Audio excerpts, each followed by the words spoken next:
राम जी महाराज जैसे वनवास काल में चित्रकूट पहुंचे और चित्रकूट पहुंचने के बाद निवेदन करूं, साधु संतों ने, बड़े बड़े दाढ़ी मूछ वाले बाबाओं ने देखा, राम जी महाराज को देखकर दीवाने हो गए। हे प्रभु, हे ठाकुर, आपको देखने के बाद अपने आप को हम संभाल नहीं पा रहे हैं।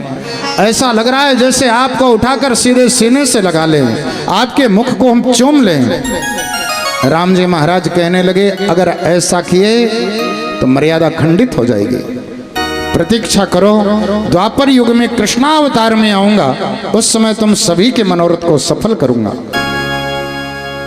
राम जी महाराज पंचवटी पहुंचे और जैसे पंचवटी में साधुओं ने देखा, साधुओं ने विनय किया, प्रभु हमें स्वीकार करो।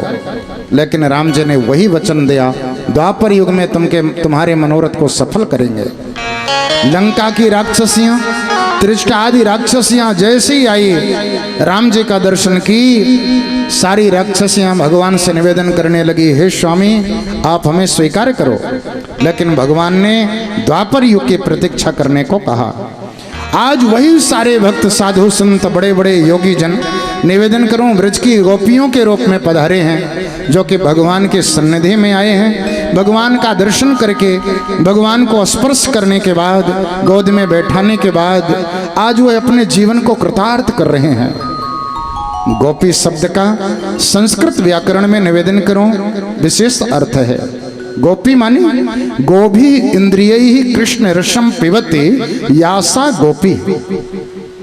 गोभी माने इंद्रियां, अपने इंद्रियों के द्वारा जो कृष्ण कथामृत का पान करता है, उसी का नाम गोपी है। जिनका प्रेम भगवान के चरणों में है, जो अपने सुनो, हमें भी प्रवचन करना आता है। हम तुमसे एक बात पूछें? भगवान कहने लगे, पूछो। एक गोपी कहने लगी, महाराज हमारा तुमसे प्रश्न है कि एक गांव, एकदम निरा गांव, देहात, कोई शहर ना हो, ऐसे गांव की ऐसी लड़की जो बिल्कुल भोली भाली हो, बड़ी शर्मीली हो, लजीली हो, बिल्कुल पढ़ी लिखी ना हो, ऐसी लड़की की शादी शहर में कर दी जाए। और शहर में उस घर में की जाए जहाँ पे सिर्फ अपने माता पिता के एक ही बेटा हो, ना तो उसका कोई छोटा भाई हो, ना उसकी कोई छोटी बहन हो, ना कोई देवरानी हो, ना जेठानी हो। अकेले घर में मात्र माता पिता हैं और वो लड़की गई है शादी होके। भगवान कहने लगे, तो गोपी कहने लगी, मान लो महाराज शादी हो जाए। और जैसे उस लड़की की शादी भई, घर में गई, 2-4-10 दिन के बाद में खाने के लिए कुछ नहीं, एकदम गरीबी है। महाराज अब इसी गरीबी अवस्था में अब उसके पति को बाहर शहर कमाने के लिए जाना बहुत जरूरी है, और वो लड़की अपने पति के बिना रह नहीं सकती। तो अब आप बताओ कि वो क्या करना चाहिए उसे? ना तो वो पत्नी को ले जा सकता और ना पति के बिना वो अकेले रह सकती है। भगवान कहने लगे, बात तो ऐसे पूछ रही हो जैसे कितने बड़े वेद का क्वेश्चन हो तुम्हारा, पागलों जैसी बात पूछ रही हो। अरे वो लड़की पहली बार गांव से शहर में गई है, उसके पति के घर में खाने के लिए नहीं है, उसका शहर जाना जरूरी है, तो ये कोई प्रश्न थोड़ी। अब पति को चाहिए कि अपनी तस्वीर दे उस लड़की को और शहर चला जाए। बहुत सुंदर जवाब दिया है महाराज। हाँ, फिर क्या हुआ?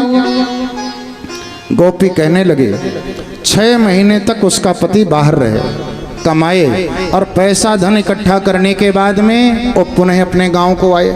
और जैसे ही गांव आया, उसी समय आए जब वो लड़की, जब वो पत्नी अपने पति के चित्र की आरती उतार रही हो। एक हाथ में घंटी पकड़ रखा है, एक हाथ से आरती कर रही है। अब वो आया है, दरवाजा बंद है, साकर खट खट खट खट कर रहा है। तो अब बताओ क्या करना चाहिए? या तो आरती करे, या तो आरती को छोड़ के दरवाजा खोले।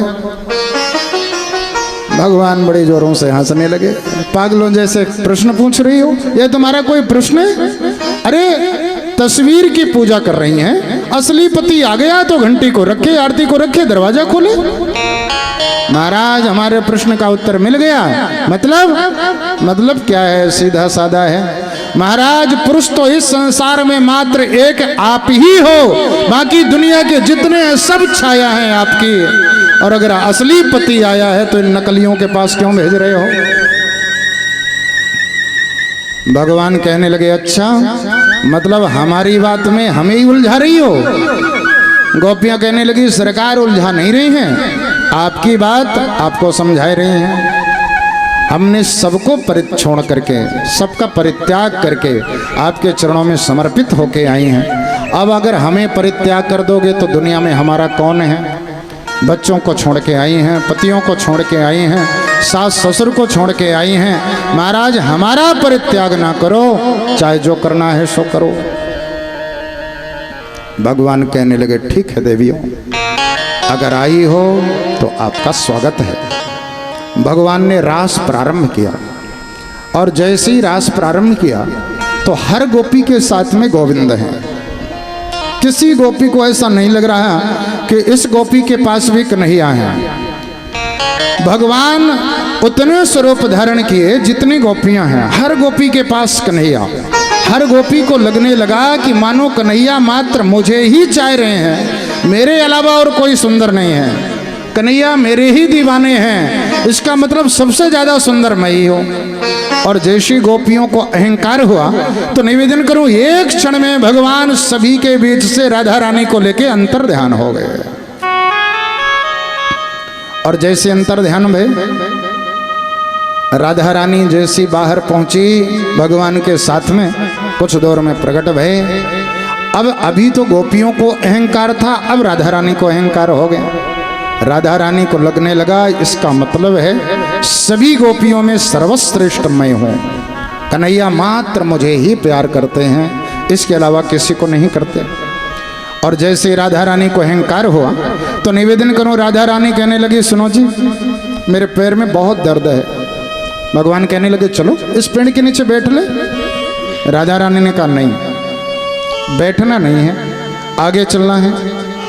राधा रानी कहने लगी आगे चलना है, तो भगवान कहने लगे तुम्हें बैठना भी नहीं है, चलना भी है और पैर में भी दर्द है, तो कैसे चलेंगे। राधा रानी कहने लगे सुनो, आप अपने कंधे में मुझे बैठा लो और कंधे में बैठा करके मुझे ले चलो। भगवान मुस्कुराए, अच्छा आइए राधा रानी आप हमारे कंधे में विराजमान हो जाइए। भगवान जैसी कहे कि विराजमान हो जाइए, भगवान झुके और राधा रानी बैठने के लिए उद्यत भई कि एक क्षण में भगवान अंतर ध्यान हो गए। अब राधा रानी को पता चला अरे राम ये क्या किया मैंने, इतने बड़े परम पुरुष को, इतने बड़े प्रभु को मैंने साधारण समझा और उनके कंधे में बैठने की बात कही। आज मुझसे बहुत बड़ी गलती हो गई। त्राहि माम हे श्याम सुंदर, हे माधव, आपके बिना हम बिल्कुल नहीं रह सकते हैं, आप हमें दर्शन दो। जैसे भगवान गोपियों का परित्याग करके अंतर्ध्यान हुए हैं, सारी व्रज की गोपियां इधर बेहाल है, बेचैन हैं। हे श्याम सुंदर आप कहाँ हो, जहां भी हो जितना जल्दी हो सके हमें दर्शन दो, आपके बिना हम जीवित नहीं रह सकते हैं। निवेदन करूं श्रीमद् भागवत महापुराण में गोपियों का गोपी गीत है, प्रणय गीत है। कई गीत हैं लेकिन यह गोपी गीत भागवत महापुराण का हृदय स्वरूप माना जाता है। इसी प्रकार से रामायण में मानस का भरत चरित्र हृदय माना जाता है। आइए बड़े भाव के साथ उन गोपियों की महावेदना को जिन्होंने श्लोकों के रूप में भगवान के चरणों में निवेदित किया है, 2 4 5 श्लोकों को बड़े भाव से हम गाते हैं। इसके बाद में भगवान की रास लीला। जयति तेधिकं जन्मना ब्रजा श्रियते तेरा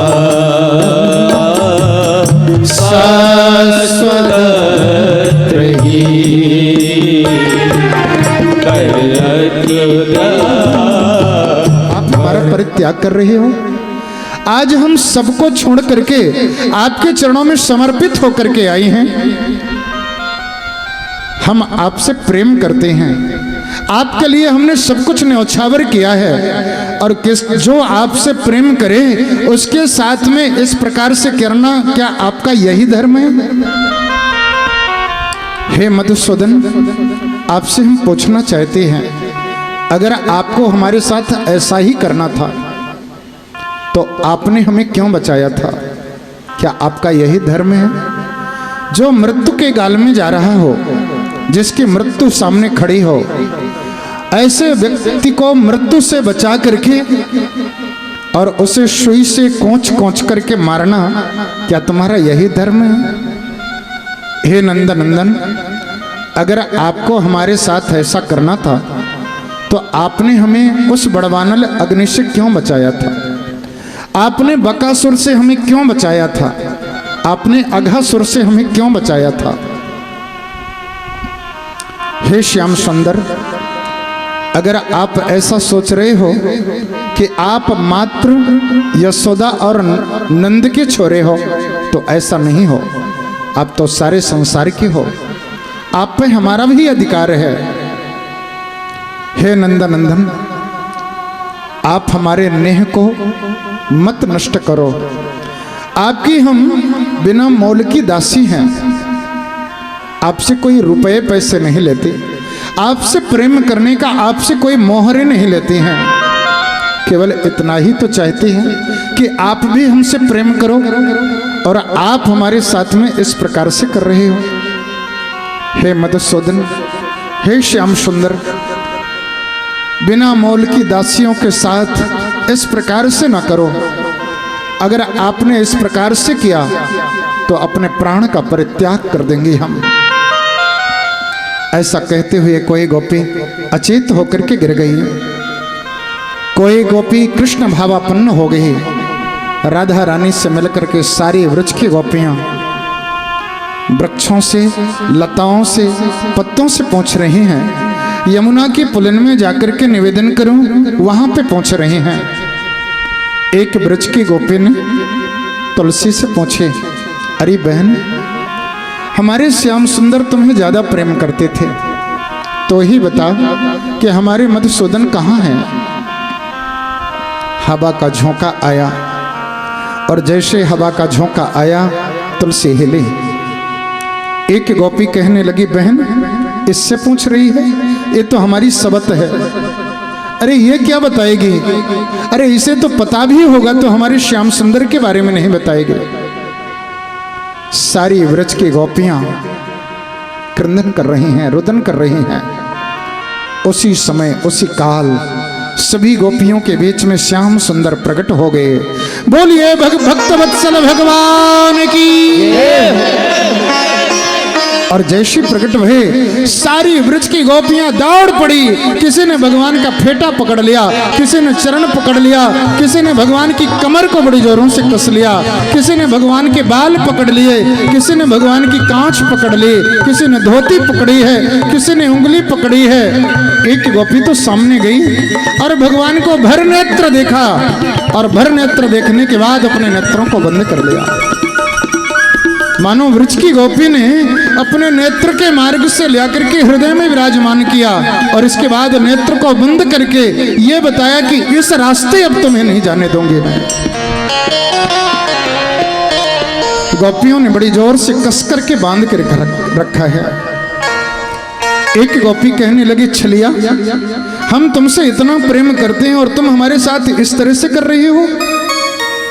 भगवान कहने लगे, सुनो, ये जो तुम्हारा प्रेम है ना, वो सच्चा प्रेम नहीं है, हमारा सच्चा प्रेम नहीं है। कहना क्या चाहते हो? भगवान कहने लगे, सुनो, ये तुम्हारा प्रेम है ना, एकदम कच्चा प्रेम है, कच्चा प्रेम है। महाराज, सच्चा प्रेम और कच्चा प्रेम ये क्या होता है, जरा बता दो। भगवान कहने लगे, सुनो, अगर तुम्हारा सच्चा प्रेम होता ना तो मेरे वियोग में तुम्हारे प्राण निकल जाते। एक सच्चा प्रेम तो मछली जल से करती है, जैसे जल से मछली को अलग कर दो तो छटपटा करके प्राणों को छोड़ देती है। सच्चा प्रेम तो दशरथ जी राम जी से करते थे। राम जी जैसे दशरथ जी से अलग हुए तो एक क्षण में अपने प्राणों का परित्याग कर दिया। ये सच्चा प्रेम है।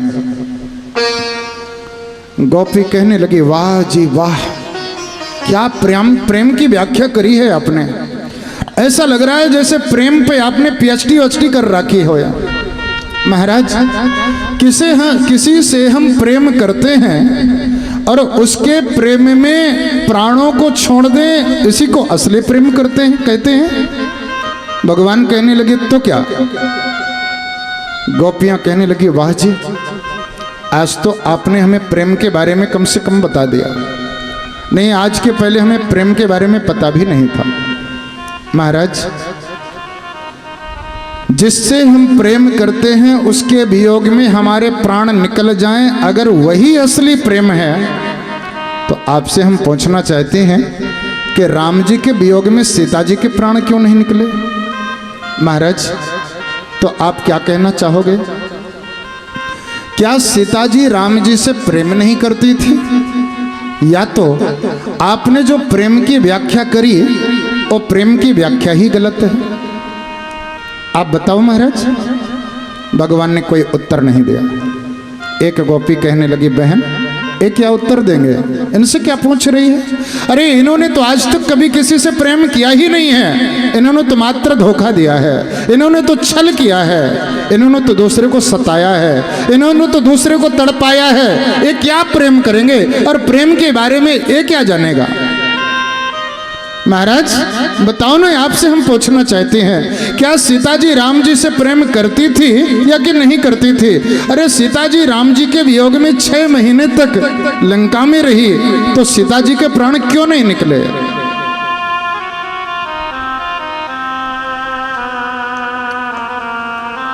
भगवान ने कोई उत्तर नहीं दिया। गोपियां कहने लगी महाराज, आपके पास उत्तर नहीं है, लेकिन हमारे पास उत्तर है, क्योंकि हमने प्रेम किया है आपसे, और प्रेम की गति को तो वही जानता है जो प्रेम करता है। आपने प्रेम नहीं किया, इसलिए प्रेम के बारे में आप प्रेम की ABCD भी नहीं जानते हो। महाराज, राम जी के वियोग में जानकी जी के प्राण क्यों नहीं निकले तो हम बताते हैं। नाम पाहरो दिवस निस, ध्यान तुम्हारे कपाल, लोचन निज पद जंत्रित, प्राण जाहि कहीं बार। अरे जहां पे राम जी के नाम का पहरा लगा हो, ध्यान रूपी दोनों कपाट दरवाजे बंद हो, तो महाराज अगर वहां से प्राण निकलना भी चाहे तो कैसे निकलेगा? जब जगह ही नहीं है, रास्ता ही नहीं है, तो प्राण आखिर जाएगा कैसे? अरे ध्यान रूपी दरवाजे जब खुले हों तब तो जानकी के प्राण जाएं। अरे ध्यान रूपी दरवाजे जब 24 घंटे बंद हैं तो रास्ता नहीं मिले, तो प्राण जानकी के नहीं निकले। और महाराज, अगर हमसे पूछ रहे हो तो हम चाहें भी तो हमारे प्राण नहीं निकल सकते। क्यों भाई? चाहते हुए भी तुम्हारे प्राण क्यों नहीं निकल सकते? गोपियों ने कहा महाराज, हमने जो अमृत पी रखा है। अमृत? तुमने कब अमृत पिया? सारी गोपियां कहने लगी महाराज, सोई तो बड़ी समस्या है, हमने जो अमृत पी रखा है। तुमने कौन सा अमृत पिया है? गोपियां कहने लगी तव कथामृतम तप्त जीवनम, कभी भीरीतम कल्मषापहम्, श्रवणे मंगलम श्रीमदततम्, वो विगृह्णन्ति ते भूरिदर्शना।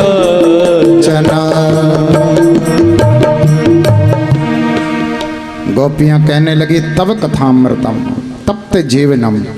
महाराज, आपकी कथा ऐसी है कि संसार रूपी गर्मी से तपा हुआ कितना भी व्यक्ति कैसा भी आ जाए, आपकी अगर कथामृत शीतल पेय मिल जाए तो सारे शरीर में तरावट हो जाती है। चरितम रघुनाथस्य शतकोटि प्रविस्तरम, एकैकमक्षरम पुंसाम महापातक नाशनम। आपके कथामृत को पान करने वाला कभी भी गर्मी से तप्त नहीं बना रह सकता, शीतलता तो मिलेगी ही मिलेगी। आपका चरित्र, आपकी कथामृत को हमने पान किया है और आपकी कथामृत को पान करने के कारण महाराज हमारी मृत्यु कभी भी नहीं हो सकती। अगर हम चाय भी लें तो हमारी मृत्यु नहीं हो सकती है। ब्रज की गोपियों के भाव को देखकर आज भगवान बड़े स्नेह सिद्ध हो गए और कहने लगे, गोपियों आओ, तुम्हारा स्वागत है, स्वागत है, स्वागत है। आज भगवान रास लीला प्रारंभ कर रहे हैं। इसी वेच में बाबा भोलेनाथ भी पधारने वाले हैं। कैलाश में बैठी माता पार्वती 16 श्रृंगार कर रही हैं। बाबा पहुंचे, कहने लगे, पार्वती क्या बातें हैं, आज श्रृंगार कर रही हो? पार्वती जी कहने लगी, आज कन्हैया को रास है सो जा रही हूं, बात अभी मत करो। बाबा कहने लगे, देवी मुझे भी संग में ले चलो। पार्वती जी कहने लगी, वहां किसी पुरुष का प्रवेश नहीं है। बाबा ने कहा, तो फिर मुझे भी महिला बना लो, नारी बना लो।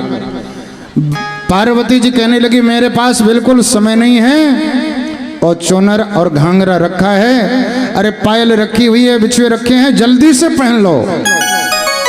और बाबा ने जल्दी से पहनी साड़ी, साड़ी पहनी, घूंघट डाला, चूड़ियाँ पहनी, बिछुआ डाले, अंगूठियाँ रखी सर पर, बिच्छुओं को निकाले और सीधे कान में झुमके डाल लिए, नाक में नथ डाल ली। निवेदन करूं, कोई भी माता साड़ी पहने, घाघरा पहने तो अच्छा ही पहनेगी, लेकिन अगर कोई पुरुष पहने और कितना भी बन के पहने तो अलग ही समझ में आ जाएगा ये पुरुष है। अब बाबा भी पहन करके पार्वती जी के पीछे पीछे छम छम करते हुए चले जा रहे हैं। हो एक दिन वो भोले भंडारी, एक दिन वो भोले भंडारी, बन के ब्रज की नारी वृंदावन आ गए हैं, वृंदावन आ गए हैं। एक दिन वो पायल रखी हुई है, बिछुए रखे हैं, जल्दी से पहन लो। और बाबा ने जल्दी से पहनी साड़ी, साड़ी पहनी, घूंघट डाला, चूड़ियाँ पहनी, बिछुआ डाले, अंगूठियाँ रखी सर पर, बिच्छुओं को निकाले और सीधे कान में झुमके डाल लिए, नाक में नथ डाल ली। निवेदन करूं, कोई भी माता साड़ी पहने, घाघरा पहने तो अच्छा ही पहनेगी, लेकिन अगर कोई पुरुष पहने और कितना भी बन के पहने तो अलग ही समझ में आ जाएगा ये पुरुष है। अब बाबा भी पहन करके पार्वती जी के पीछे पीछे छम छम करते हुए चले जा रहे हैं। हो एक दिन वो भोले भंडारी, एक दिन वो भोले भंडारी, बन के ब्रज की नारी वृंदावन आ गए हैं, वृंदावन आ गए हैं। हो एक दिन पार्वती जी मना के हारी, पार्वती जी मना के हारी, रामा ने त्रिपुरारी वृंदावन आ गए हैं, वृंदावन आ गए हैं। एक दिन वो भोले भंडारी, एक दिन वो भोले भंडारी, बन करके ब्रज नारी वृंदावन आ गए हैं, वृंदावन आ गए हैं। हरि बोल। दोनों हाथ उठाकर तालियों की सेवा देते हुए श्री राधे।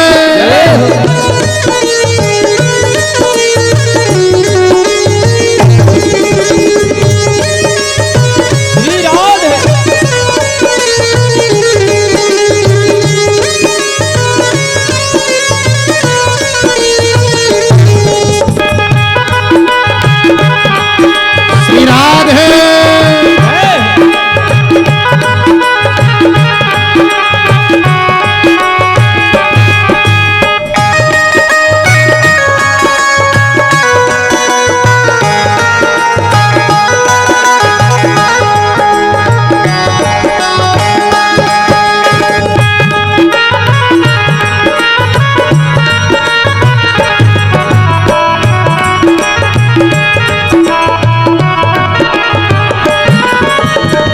पार्वती से बोले हो मैं भी चलूंगा तेरे संग में,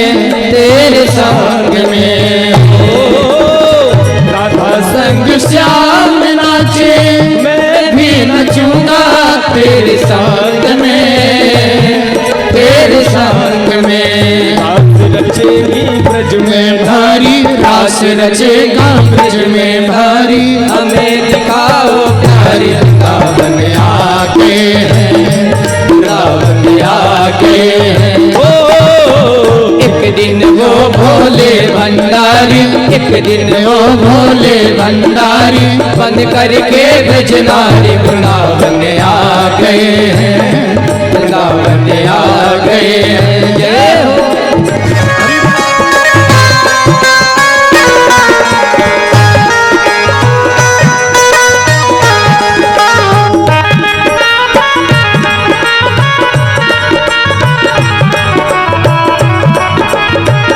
श्री राधे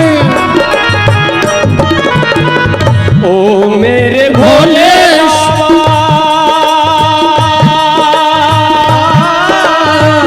कैसे ले जाऊं तुम्हें, हंसी करेंगी ब्रज में नारी, हंसी करेंगी ब्रज में नारी, हमें दिखाओ प्यारी वृंदावन आ गए हैं, वृंदावन आ गए हैं। ओ एक दिन वो भोले भंडारी, एक दिन वो भोले भंडारी बन करके ब्रज नारी वृंदावन आ गए हैं, वृंदावन आ गए। श्री राधे हरि बोल।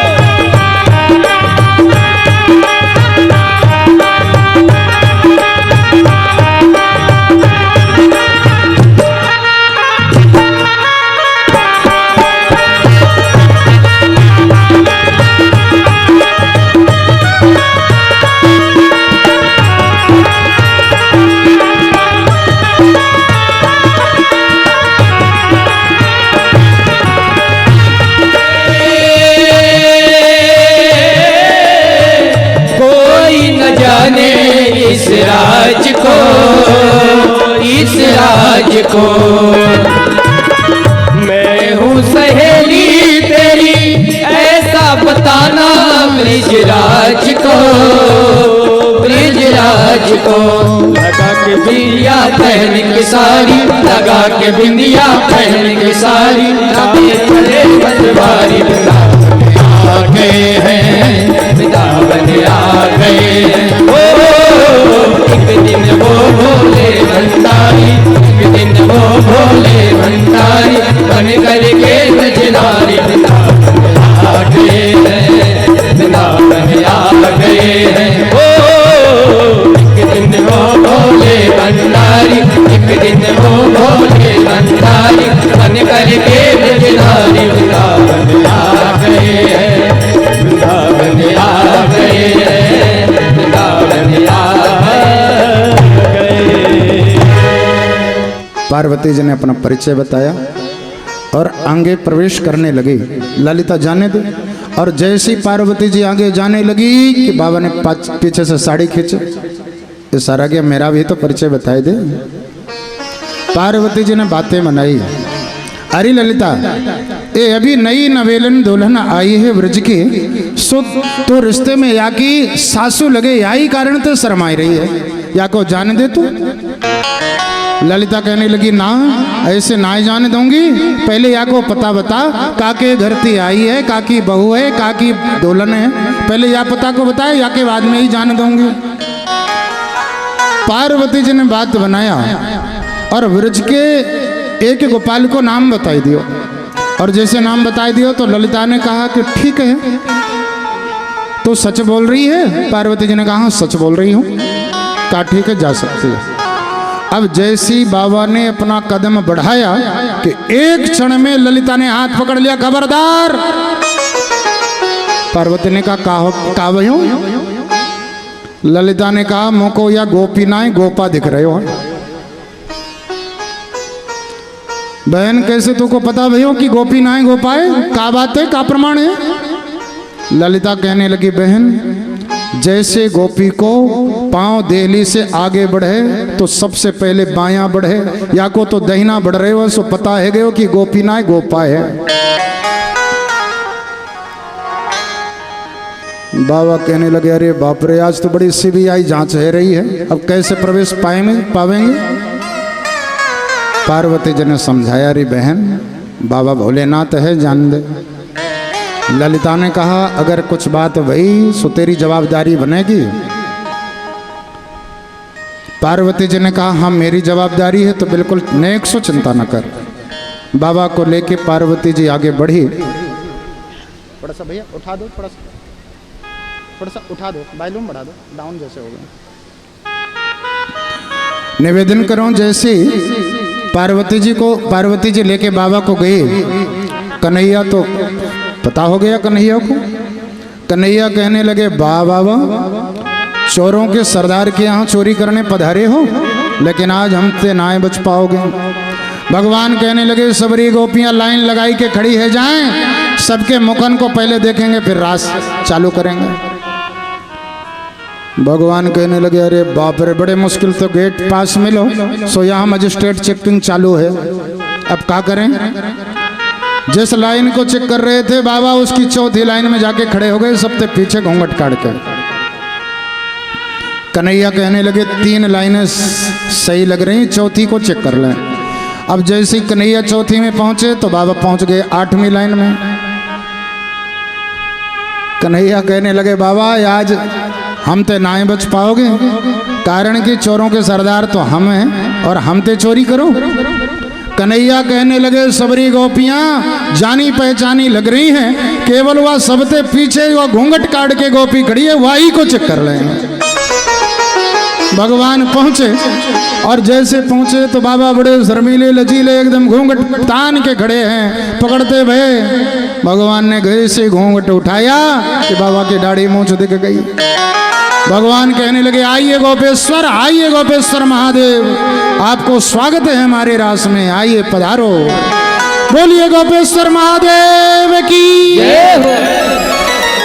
आइए। बड़े भाव के साथ बाबा भोलेनाथ भी रास में पधारे हैं। हम सभी लोग भगवान के इस महारास में सम्मिलित होते हैं, जिसमें बड़े बड़े देवी और देवता उमा रमा ब्रह्मणी जहाँ पर स्वयं रास में सम्मिलित हैं। स्वर्ग की सारी देवियां सम्मिलित हैं, सरस्वती सम्मिलित हैं, निवेदन करूं वेद की ऋचाएं सम्मिलित हैं। आइए बड़े भाव के साथ हम सभी लोग रास में सम्मिलित हों। ठुमके लगाना और ठुमके नहीं लगाना तो तालियों की सेवा अवश्य देना, नहीं बाद में भगवान अगर ताली की सेवा नहीं दे तो बाद में भगवान दोनों हाथ देना बंद कर देंगे, समझेंगे कि हाथ की तो जरूरत ही ना है। आइए बड़े भाव के साथ हम लोग रास में सम्मिलित होते हैं।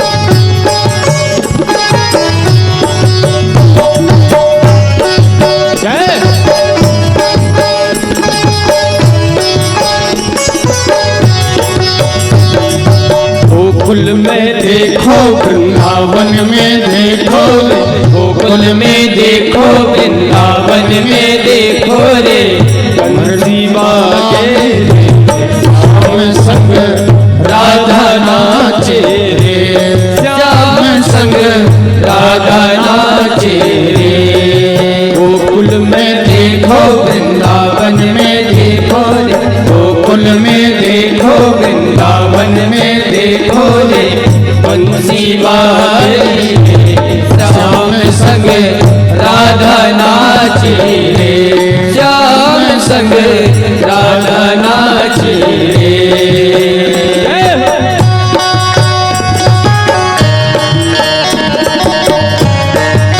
हरि बोल।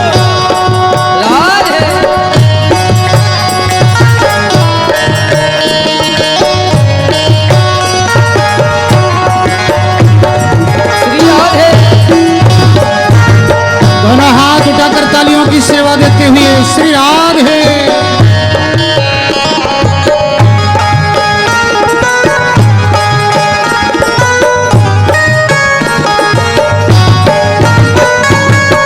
छम छम नाचे राधा रानी, सुन के मीठी मुरलिया। छम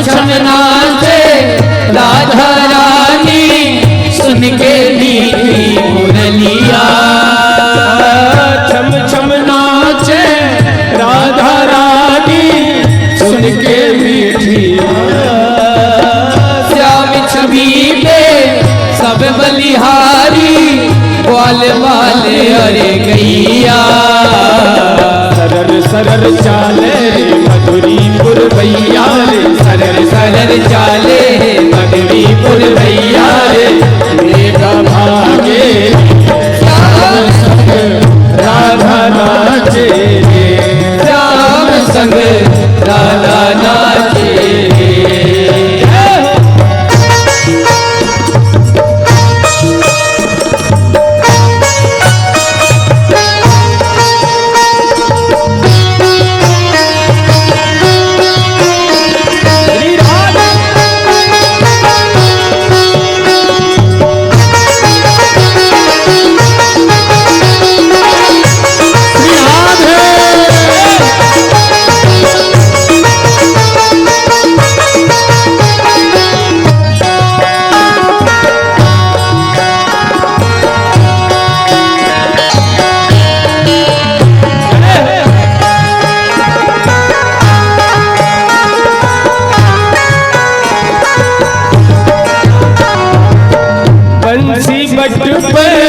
यमुना तट पर कौन रास रचाए, बंसी बट पर यमुना तट पर, बंसी बट पर यमुना तट पर कौन रास रचाए, बंसी बट पर यमुना तट पर कान्हा रास रचाए, शंकर आए गोपेश्वर कहलाए, गोपी बनकर शंकर आए गोपेश्वर कहलाए, डम डम डम डम बाजे कान्हा की मुरली पे, डम डम डम डम बाजे कान्हा की मुरली से, सब जग नाचे राधा नाचे, श्याम संग राधा नाचे, हरि बोल।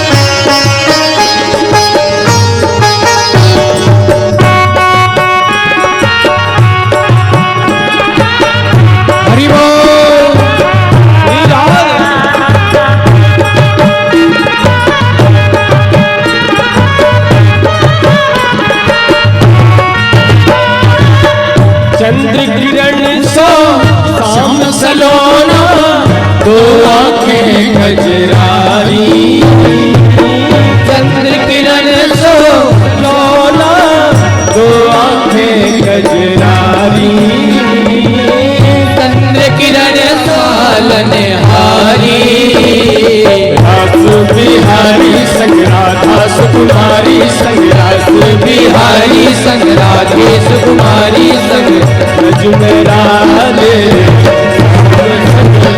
राधा नाचे, श्याम संग राधा नाचे, गोकुल में देखो वृंदावन में देखो, गोकुल में देखो वृंदावन में देखो, श्याम संग राधा नाचे, श्याम संग राधा नाचे, रास रचो है यमुना किनारे कान्हा रास रचो है, रास रचो है, रास रचो है यमुना किनारे कान्हा रास रचो है, रास रचो है, रास रचो है यमुना किनारे कान्हा रास रचो है, यमुना किनारे कान्हा रास रचो है, यमुना किनारे कान्हा रास रचो है, यमुना किनारे कान्हा रास रचो है, यमुना किनारे कान्हा रास रचो है, यमुना किनारे कान्हा रास रचो है, यमुना किनारे कान्हा रास रचो है, यमुना किनारे कान्हा रास रचो है। नाचने और गाने वाला भगवान कैसे हुआ? अगर इतना बड़ा भगवान ही इस प्रकार से करे तो साधारण व्यक्ति अगर करेंगे तो इसमें आश्चर्य क्या है। सुखदेव महामुनि बड़े जोरों से खिलखिला के हंस पड़े। परीक्षित, तुम्हारा बहुत सुंदर प्रश्न है। जैसे तुम्हारा प्रश्न है, हो सकता है यहाँ पे हजारों की संख्या में बैठे हुए श्रोताओं के मन में भी ऐसा ही प्रश्न होगा। लेकिन हे परीक्षित, ईश्वराणाम वचः सत्यम तथैवा चरितम क्वचित् तेषां यत् स्ववचो युक्तम बुद्धिमांस्तत् समाचरेत्। शास्त्र कहता है ईश्वराणाम वचः सत्यम तथैवाचरितम क्वचित्, भगवान की हर बात को सत्य मानना, लेकिन अनुकरण श्री कृष्ण के चरित्र का कभी भी नहीं करना। अगर जीवन में अनुकरण करना है तो राम के चरित्र का अनुकरण करना, और अगर अनुसरण करना है तो श्री कृष्ण के चरित्र का अनुसरण करना। श्री कृष्ण का चरित्र अनुकरणीय नहीं है, अनुकरणीय तो राम का चरित्र है। भाई का भाई के साथ व्यवहार, पति का पत्नी के साथ, पत्नी का पति के साथ, पड़ोसी का पड़ोसी के साथ, मालिक का नौकर के साथ, अगर इस आदर्श को देखना है तो राम के चरित्र को झांकना, कृष्ण के चरित्र का अनुकरण नहीं करना। नहीं, अगर सोचोगे कि भगवान श्री कृष्ण ने 16,108 विवाह किए थे तो हम भी कर लें, तो डंडे खाओगे। अगर सोचो ने भगवान ने माखन चोरी करी है, भगवान ने चीर हरण कियो है और हम भी चीर हरण करें, तो सीधे दिल्ली की जेल में पहुंच जाओगे। इसलिए भगवान के चरित्र का अनुकरण नहीं करना। गीता पढ़ना, मनन करना, चिंतन करना, श्री कृष्ण का चरित्र अनुकरणीय नहीं है। भगवान श्री राम मर्यादा पुरुषोत्तम है, लेकिन भगवान श्री कृष्ण मर्यादा पुरुषोत्तम नहीं है, लीला पुरुषोत्तम है। भक्तों के हृदय में जो चरित्र हो इच्छा भई, भगवान ने सीधे तत्काल उस पर परिणति कर दिया। इसलिए कन्हैया को लीला पुरुषोत्तम कहा जाता है।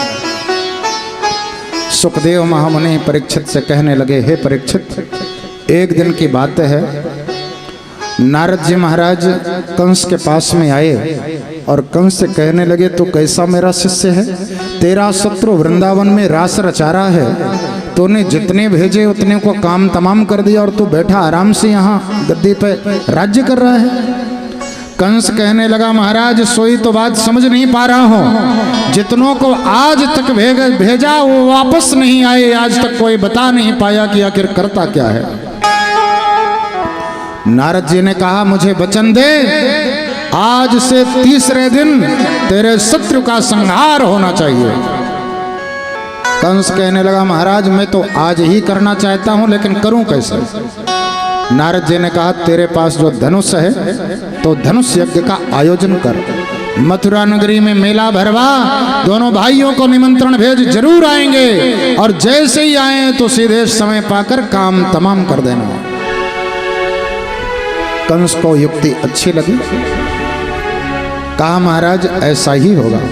नारद जी महाराज कंस को भड़काए, इधर कन्हैया के पास आए, महाराज आप तो रास लीला रचा रहे हो, आपके मामा जी न जाने कितने ब्राह्मण साधु संतों का संहार कर रहे हैं।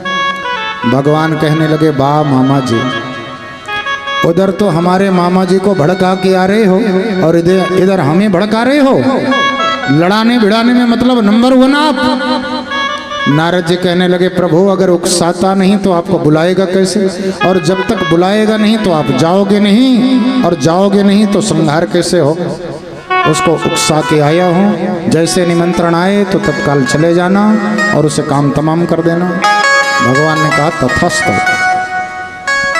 आज अक्रूर जी महाराज को कंस ने बुलाया है, और अक्रूर जी महाराज को बुला करके तत्काल भेजा कि जाओ दोनों भाइयों को बुला लाओ। अक्रूर जी महाराज गए। पहले तो सोचते हैं जाऊं कि न जाऊं, लेकिन भगवान की महिमा को विचार करके संकल्प किया कि मुझे जाना है। अक्रूर जी महाराज मथुरा से वृंदावन के लिए चले, लेकिन कल्पनाओं में खो गए। ओ हो, आज धन्य हो मैं, आज उस ब्रह्म का मैं दर्शन करूंगा जिसका दर्शन पाने के लिए बाबा शंकर हमेशा तरसते हैं। द्रक्ष्यामि नूनम सुकपोलो नासिकम, जैसे ही जाऊंगा तो रसगुल्ला जैसे गाल वाले कन्हैया को देखकर एकदम सीधे गोद में उठा करके और अपने सीने से लगा लूंगा। कितने प्यारे होंगे, छोटे छोटे गाल, छोटे छोटे उंगलियां, छोटे छोटे जो भगवान के कर्ण, छोटे छोटे भगवान के हस्त, छोटा सा होठ, कितने प्यारे लग रहे होंगे। एकदम तोते के चोंच की तरह गोविंद की नासिका होगी। जैसे मैं दौड़ करके उनको गोद में उठा लूंगा और इतने चूमूंगा मैं कि एकदम सीने की जलन को शांत कर लूंगा। अक्रूर जी महाराज कल्पनाओं में खोए तो मथुरा से चले प्रातः काल, तो मध्याह्न हो गया, पहुंच गए हस्तिनापुर दिल्ली। कल्पनाओं में खोए हैं कि आज कन्हैया से ऐसे मिलूंगा, ऐसे बातें करूंगा। मध्याह्न में देखा, नगर पहुंचे। भैया जी कौन सा नगर है? कहा महाराज ये तो हस्तिनापुर। अरे राम, हस्तिनापुर पहुंच गए। रथ को फिर से घुमाए और जैसे घुमाए तो फिर से वही कल्पनाओं में दोनों भाई कृष्ण बलदाऊ कितने सुंदर होंगे, बलराम जी कैसे लग रहे होंगे, कन्हैया कैसे लग रहे होंगे। ऐसी कल्पनाओं में खोए तो इस बार दिल्ली से चले तो आगरा पहुंच गए। अक्रूर जी महाराज सोच रहे हैं आज क्या हो रहा है, मन की दशा क्या हो रही है। फिर से आगरा से रथ को घुमाया तो सुबह के चले, सायंकाल श्रीधाम वृंदावन पहुंचे हैं। अभी अभी कन्हैया गोचारण करके अंदर प्रवेश किए हैं। भगवान काल कूद पड़े रथ से और उस रेत को लेकर अपने माथ पे लेप करने लगे, सीने से लगाने लगे, चरणों में लगा, माथे पे लगाने लगे, नेत्रों पे लगाने लगे।